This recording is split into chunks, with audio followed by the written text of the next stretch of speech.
सभ्यता की संहिता, रघुकुल के रत्न, कृपा सिंधु करुणा धाम, मर्यादा पुरुषोत्तम राम। मानवीय दुर्बलताओं के साथ नर से नारायण तक का सफर मर्यादा पुरुषोत्तम राम है। वो मर्यादा पुरुषोत्तम राम जो वामन अवतार में 2 पग में त्रिलोक को नापते हैं, वो गंगा पार उतरने के लिए केवट का निहोरा करते हैं, मां शबरी के झूठे बेर खाते हैं और वचन की मर्यादा निभाते हैं। एक समय की बात है, श्री हरि वैकुंठ धाम में विश्राम कर रहे थे। सनकादि ऋषि उनके दर्शन के लिए पधारे, मगर वहां खड़े द्वारपाल जय और विजय ने उन्हें रोक दिया। उन्होंने इस बात को समझाने की कोशिश की कि श्री हरि के द्वार पर कोई नहीं होता, भक्त बगैर अनुमति के श्री हरि के दर्शन कर सकते हैं। मगर द्वारपाल जय और विजय नहीं माने। इससे क्रोधित होकर सनकादि ऋषि ने श्राप दिया। यह श्राप दिया कि तुम वैकुंठ धाम के लायक नहीं हो, तुम पृथ्वी पर जाओ और असुर बनो। यह सुनकर श्री हरि स्वयं प्रकट हुए। सनकादि ऋषि ने श्री हरि को इसका निदान भी बताया। उन्होंने कहा कि 3 युगों तक जय विजय को असुर के रूप में जन्म लेना पड़ेगा पृथ्वी पर, और इनका उद्धार स्वयं श्री हरि करेंगे।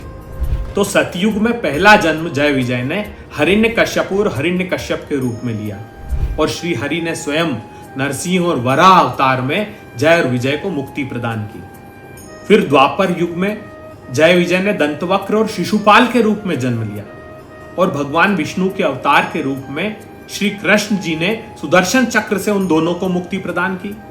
उसके पहले त्रेता युग में भगवान विष्णु के अवतार के रूप में मर्यादा पुरुषोत्तम राम ने जन्म लिया, जो नियत और काम में था, अर्थात नियति ने उसको तय किया था, और ये कामना भी मर्यादा पुरुषोत्तम राम की थी। क्योंकि रावण और कुंभकर्ण के रूप में जय विजय ने इस त्रेता युग में जन्म लिया था, तो स्वाभाविक है मर्यादा पुरुषोत्तम राम को उद्धार करना था, उनको मुक्ति प्रदान करनी थी। जब मर्यादा पुरुषोत्तम राम ने मारीच और सुबाहु को मारा और रावण को यह बात पता लगी, तो रावण ने क्या कहा जानते हैं?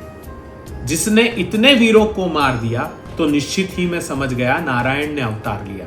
जो नारायण अवतारी है तो बैर का नाता जोड़ूंगा। रावण को इस बात का आभास था कि मर्यादा पुरुषोत्तम राम जी से अगर मित्रता हुई तो उसका उद्धार नहीं होगा, इसलिए उसने बैर मर्यादा पुरुषोत्तम राम से लिया, और मर्यादा पुरुषोत्तम राम ने रावण और कुंभकर्ण अर्थात जय और विजय का उद्धार किया। अब कलयुग में मर्यादा पुरुषोत्तम राम फिर से अयोध्या आए हैं। ये नियत है और काम में भी है, अर्थात नियति ने कुछ तय किया है, और मर्यादा पुरुषोत्तम राम की भगवान की कामना भी है। क्योंकि भारतीय जनता पार्टी और विश्व हिंदू परिषद ने देवद्रव्य की चोरी की है, भगवान के मंदिर में चोरी की है। सृष्टि का सबसे बड़ा पाप सनातन धर्म में माना जाता है। तो भगवान ने मानस बनाया कि इन दोनों को मुक्ति प्रदान की जाए इस पाप से। तो सौभाग्य देखिए देश की जनता का कि देश की जनता को मर्यादा पुरुषोत्तम राम ने निमित्त बनाया है, अयोध्या में परास्त किया, और ये दायित्व हम देश की जनता को सौंप दिया कि इनके पाप कर्मों से अगर मुक्ति पानी है तो इन्हें परास्त करना होगा, इन दलों से देश को मुक्त करना होगा।